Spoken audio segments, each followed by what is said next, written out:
الحمد لله رب العالمين والصلاة والسلام على رسوله الكريم أما بعد فأعوذ بالله من الشيطان الرجيم بسم الله الرحمن الرحيم وَإِذْ قَالَ رَبُّكَ لِلْمَلَائِكَةِ إِنِّي جَاعِلٌ فِي الْأَرْضِ خَلِيفَةً قَالُوا أَتَجْعَلُ فِيهَا مَن يُفْسِدُ فِيهَا وَيَسْفِكُ الدِّمَاءَ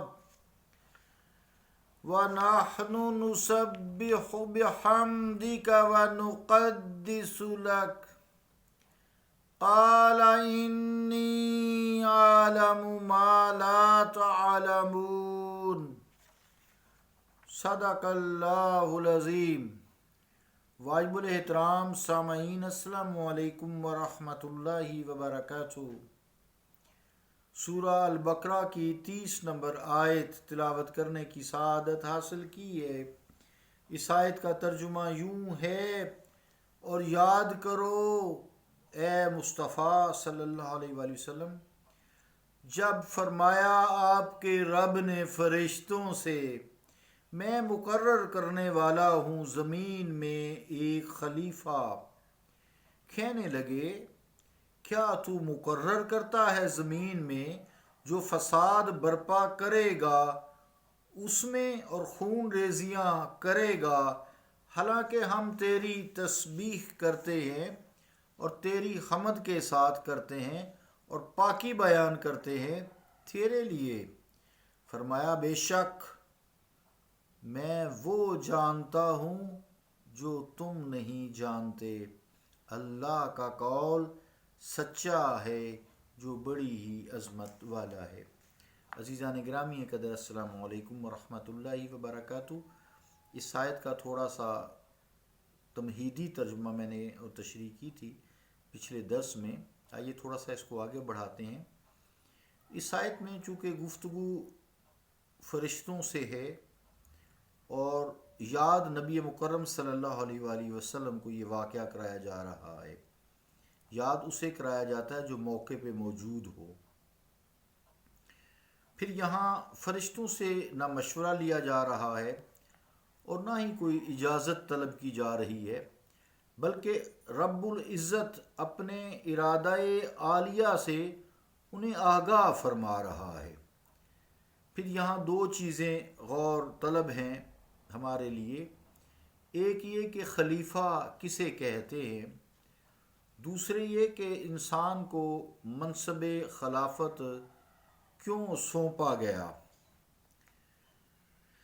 خلیفہ عزیزان گرامی قدر وہ ہوتا ہے جو کسی ملک میں اس کے نائب کی حیثیت سے اس کے احکام کے مطابق عمل کرائے، جس کا وہ خلیفہ ہے۔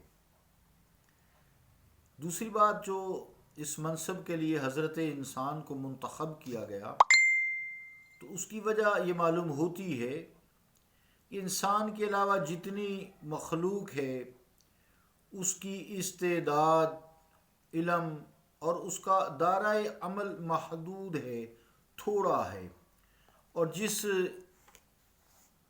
کی محدودیت کا یہ عالم ہو وہ اس ذات پاک کا خلیفہ نہیں بن سکتا، جس کا علم، ارادہ، احکام اور تصرف غیر محدود ہو۔ چونکہ اللہ تعالیٰ کی ذات و صفات غیر محدود ہیں تو انسان اس کے لیے موزوں تھا، لیکن جو انسان آغاز میں، ابتدا میں ضعیف بھی ہے اور جہول بھی ہے، وَقَانَ الْإِنسَانُ ظَلُومًا جَهُولًا بھی کہا ہے، تو اس حوالے سے وہ اس کے اندر ایسی قوتیں ہیں، ایسی استعداد رکھ دی گئی ہے کہ اللہ تعالیٰ کے وہ خلیفہ بننے کا، اللہ کا خلیفہ بننے کا وہ اہل ہے۔ پھر عقل و فہم کی اس میں ایسی قوتیں ودیت فرما دی گئی ہیں جن کی تصرفات کی حد نہیں ہے۔ اس لیے جملہ مخلوقات سے صرف ایک انسان ہی ایسی مخلوق ہے جو منصب خلافت کی اہلیت رکھتی ہے۔ علماء ربانیین نے اس مشت خاک میں جو چھپی ہوئی پنہاں توانائیاں ہیں، چھپی ہوئی ہیں پوشیدہ توانائیاں ہیں، ان سے جس طرح پردہ اٹھایا ہے، آج کا جو سائنٹیفک سائیکیٹرسٹ ہے، سائیکالوجسٹ ہے، یا ماہر سے ماہر انسانی جسم کی ساخت اور اس کے فنکشنز کا ماہر ہے، بہت بڑا اسپیشلسٹ ہے، ساری دنیا کے اسپیشلسٹ بھی ڈاکٹر حضرات، حکماء حضرات اکٹھے ہو کر آ جائے، تو جو پردہ علماء خیر، علماء ربانیین نے اٹھایا ہے، اس کی وہ گرد راہ کو بھی نہیں پہنچ سکتے ماہر نفسیات وغیرہ۔ عارف کامل اسماعیل حقی رحمۃ اللہ علیہ کے الفاظ آپ اس حوالے سے ملاحظہ فرمائیے، فرماتے ہیں ان فی الانسان صورۃ من عالم الشہادہ المحسوسات وروحا من عالم الغیب وهو الملکوت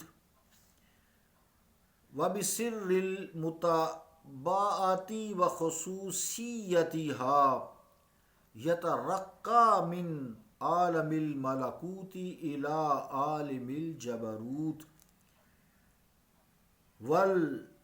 والعظموت وهو غیب الغیب والشاہد ويشاهد بنور الله المستفاد من سر المتتابعات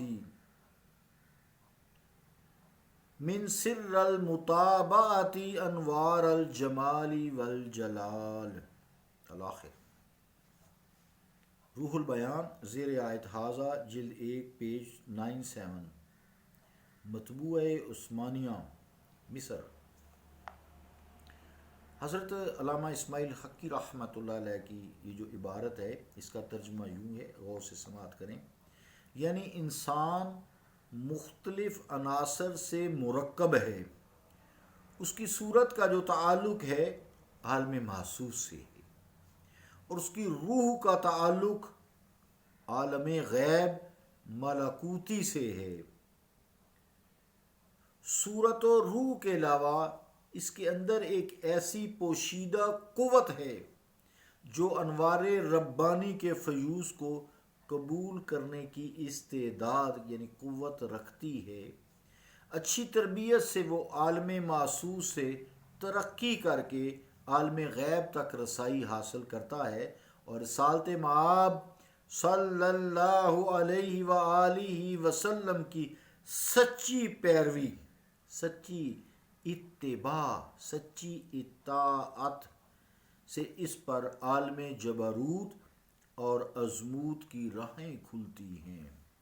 وہ الہی النور یا انوار الہی جو اس اطاعت اور پیروی کی برکت سے اسے حاصل ہوتا ہے، اس سے وہ جمال و جلال کے انوار اور تجلیات کا مشاہدہ کرتا ہے۔ سبحان اللہ، فسبحان اللہ احسن الخالقین، فسبحان اللہ احسن الخالقین، قرآن کی آیت ہے۔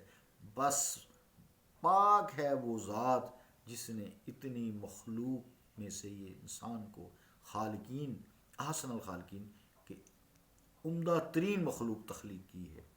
انسان کو جو صرف عزیزان گرامی قدر خاک کا پتلا سمجھتے ہیں، کاش اس کی حقیقت پر غور کریں، اپنے اندر ہی جھانک کر دیکھیں اللہ نے کیا کیا سسٹم لگا دیے ہیں۔ لیکن اس کے لیے پریکٹیکل چاہیے۔